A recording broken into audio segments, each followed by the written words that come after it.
Hai semua, Assalamualaikum. Selamat datang kembali di Zakia Syahdu. Teman-teman suka makan perkedel kentang atau sering bikinnya, namun hasilnya gagal.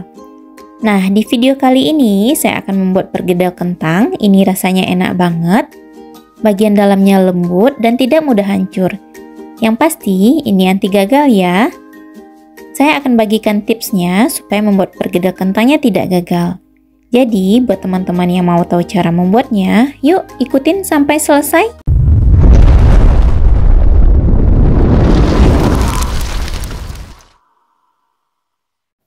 Untuk bahan yang dibutuhkan, saya udah siapkan kentang, ini lebih kurang 750 gram. Kentangnya udah saya kupas dan juga udah dicuci bersih. Ini saya potong-potong seperti ini agar lebih cepat matangnya ya. Lanjut, ada setengah sendok teh gula, seperempat sendok teh merica, setengah sendok teh garam, dan setengah sendok teh kaldu bubuk. Selanjutnya, 2 butir telur, 1 butir kita gunakan untuk adonan, dan 1 lagi untuk bahan celupan sebelum kita goreng. Kemudian, bahan selanjutnya ada 3 siung bawang merah dan 1 siung bawang putih. Ini bakalan kita iris-iris terlebih dahulu. Untuk bawang merah dan bawang putihnya ini setelah selesai kita iris, ini bakalan kita goreng terlebih dahulu sebelum kita gunakan. Jika ini udah selesai diiris, kita sisihkan dulu sebentar ya. Untuk bahan selanjutnya ada 3 batang daun bawang, ini juga akan kita iris-iris. Nah, daun bawangnya ini bakalan kita iris-iris agak tipis ya.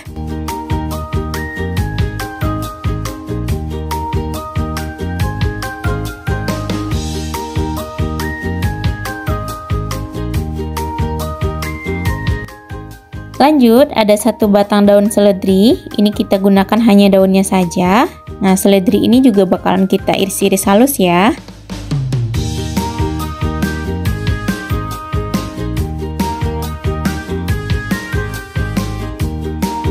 Langkah selanjutnya, kita panaskan minyak, kemudian kita goreng bawang merah terlebih dahulu.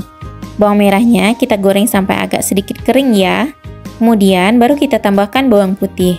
Karena tingkat kematangan bawang merah dan bawang putih ini berbeda. Jadi antara bawang merah dan bawang putih jika kita goreng bersamaan, yang bakalan lebih cepat matangnya itu adalah bawang putih. Jadi ini adalah tips dalam menggoreng bawang merah dan bawang putih. Jika bawang merah dan bawang putihnya udah berubah warna kuning keemasan seperti ini, berarti ini udah bisa kita angkat ya. Kemudian kita tiriskan. Ini warna dari bawangnya ini sangat cantik dan dia tidak gosong ya. Lanjut, kita akan goreng kentangnya. Ini bakalan kita goreng sampai kentang berubah warna menjadi kuning keemasan. Jangan lupa sesekali untuk diaduk supaya matangnya merata ya. Jika kentangnya udah matang dan udah berubah kuning keemasan seperti ini, bisa kita angkat dan kemudian kita tiriskan. Langkah selanjutnya, siapkan wadah, kemudian masukkan kentang yang udah digoreng tadi. Ini akan dihancurkan. Saya gunakan gelas yang udah dilapisi plastik seperti ini supaya tidak lengket. Nah, untuk menghancurkannya cukup ditekan-tekan seperti ini ya. Untuk tips dalam membuat perkedel kentang, yang pertama, kentangnya harus kita goreng. Kalau kita rebus, itu nanti kentangnya bakalan mengandung air ya. Kemudian, kentangnya ini juga harus kita hancurkan dalam keadaan panas. Jika tidak panas, kentangnya bakalan sulit untuk kita hancurkan. Ini udah cukup. Selanjutnya, kita akan masukkan bawang merah dan bawang putih yang udah kita goreng tadi. Ini saya masukkan secara bertahap. Oh iya, ini bawangnya udah sedikit saya hancurkan sebelumnya ya.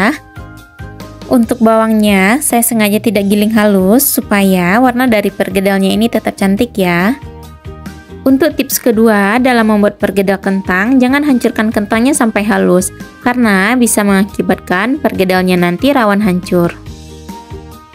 Kemudian selanjutnya, adonan ini saya ratakan dengan spatula.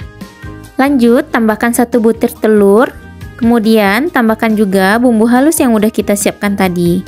Selanjutnya ini akan kita aduk sampai semuanya tercampur dengan rata. Jika sudah, selanjutnya tambahkan 1 sendok makan tepung maizena. Kemudian tambahkan juga daun bawang dan daun seledri yang udah kita iris tadi. Kemudian ini kita aduk sampai semuanya tercampur dengan rata. Nah, ini udah cukup dan ini udah siap untuk kita bentuk. Untuk tips berikutnya dalam membentuk pergedel, ambil adonan secukupnya saja, kemudian padatkan dan bentuk sesuai dengan keinginan. Jika tidak padat, nanti waktu menggoreng pergedelnya akan mudah pecah. Kemudian selain dari itu, supaya pergedel teman-teman itu tidak gagal, dalam membuat adonan, teman-teman juga bisa menambahkan tepung maizena seperti yang saya tambahkan tadi. Itu bertujuan supaya pergedelnya ini kokoh dan tidak mudah untuk hancur. Ini pergedelnya udah selesai saya bentuk. Untuk ukurannya, silakan teman-teman sesuaikan dengan selera masing-masing ya. Selanjutnya, kita akan kocok 1 butir telur sampai berbusa. Ini nanti bakalan kita gunakan untuk bahan celupan sebelum kita menggoreng pergedelnya. Nah, ini telurnya udah berbusa, ini udah siap untuk kita gunakan. Lanjut, kita akan goreng pergedelnya dengan cara terlebih dahulu pergedelnya kita celupkan ke dalam telur yang udah kita kocok tadi. Untuk menggoreng, cukup gunakan api sedang cenderung kecil supaya pergedelnya tidak cepat gosong. Kita akan goreng pergedelnya ini sampai kuning keemasan ya. Jika bagian bawahnya udah berubah warna, kemudian ini bakalan kita balik supaya matangnya ini merata. Tips dalam menggoreng pergedel agar tidak hancur, pastikan terlebih dahulu bagian bawah pergedelnya itu udah kokoh, baru kemudian kita balik. Nah, ini pergedelnya udah berubah warna kuning keemasan seperti ini udah cukup, kemudian kita angkat dan selanjutnya kita tiriskan. Ini pergedelnya cantik banget dan juga tidak hancur ya. Lanjut, goreng sisa pergedelnya tadi, lakukan hal yang sama sampai semuanya selesai. Jika teman-teman tidak ingin menggoreng pergedelnya ini secara keseluruhan, teman-teman bisa menyimpannya di dalam kulkas terlebih dahulu ya. Nah, ini juga bisa dijadikan sebagai stok makanan. Nah, ini dia teman-teman, pergedelnya udah selesai kita goreng. Aromanya sangat wangi sekali, kelihatan sangat menggoda. Ini pergedelnya, bentuk dan warnanya sangat cantik dan juga tidak gosong. Untuk bagian dalamnya, ini sangat lembut, tidak hancur dan juga sangat kokoh.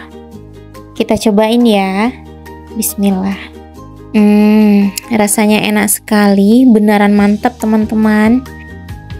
Pergedel ini bisa dijadikan sarapan atau tambahan dalam menikmati soto maupun yang lainnya. Jadi teman-teman bisa mencoba resep ini ya. Dan sampai ketemu lagi di video berikutnya. Bye, assalamualaikum.